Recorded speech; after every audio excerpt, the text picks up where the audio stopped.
What's up, guys? It's Dr. Price, and I'm here to help you prepare for the USMLE. I'm the CEO and founder of Action Potential Mentoring, and I'm currently in vascular surgery. So let's get this started. Thank you again for joining, and let's learn and let's get better together.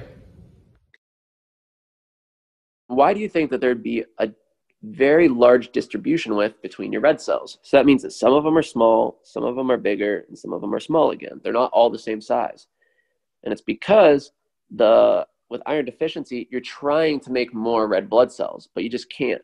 All right. So anytime that you're looking at this, you got younger precursor cells, which are the bigger ones. So actually, it's like the younger cell is, the bigger it is. The smaller it is, the older a cell is, because it undergoes more divisions. Okay. So that's like just an important histology characteristic in general. Okay. So somebody with iron deficiency, they have an increased red cell distribution width because some of them are the young precursors that you're trying to make more red blood cells with, and some of them are the old cells that are just lasting around in your body.